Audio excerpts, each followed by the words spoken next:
दोस्तों, big boss OTT के live feed में घर के अंदर चल रही प्रेस कॉन्फ्रेंस के दौरान मीडिया कर्मी ने प्रतीक सहजपाल से एक ऐसा सवाल किया जिसे सुनने के बाद में प्रतीक सहजपाल मीडिया कर्मियों पर ही काफी गुस्सा हो गए।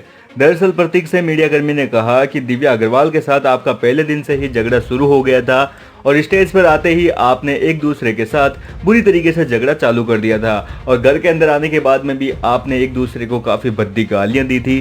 क्या आप ये चीज पहले से ही प्लान करके इस घर के अंदर आए हो या फिर आपके बीच में ये सब कुछ नेचुरली हो रहा है?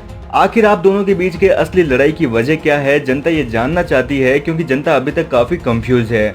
जिसके बाद में दोस्तों प्रतीक सहजपाल को काफी गुस्सा आया और उन्होंने दिव्या पर भड़कते हुए कहा कि इसने जो मेरे साथ पिछले शो में किया था वो काफी गलत था और इसने शो के दौरान भी दूसरे लोगों के सामने मेरी काफी ज्यादा बैक बिचिंग की थी और मेरी पीठ पीछे मेरी काफी बुराइयां की थी।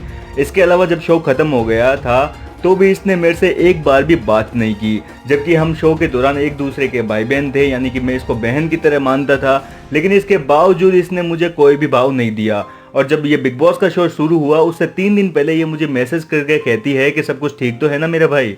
इसलिए मुझे दिव्या पर काफी गुस्सा आया और मैंने पहले से ही ये सोच रखा है कि बिग बॉस का शो मुझे दिव्या के साथ तो बिल्कुल भी नहीं खेलना है, यानी कि दिव्या के साथ तो इस घर के अंदर दोस्ती बिल्कुल भी नहीं करनी है।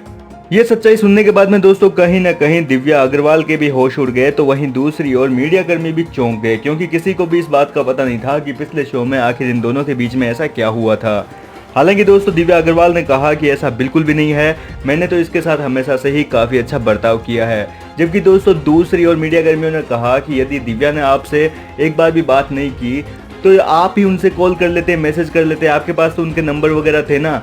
जिस पर दोस्तों प्रतीक सहजपाल ने और भी ज्यादा मीडिया पर भड़कते हुए कहा कि मुझे इससे बात करने की कोई जरूरत नहीं है और मुझे इससे कभी बात ही नहीं करनी है। मैंने तो ये सोच रखा था कि कभी बात नहीं करूंगा, लेकिन शो के दौरान कभी कभार हमारी बात भी हो जाती है।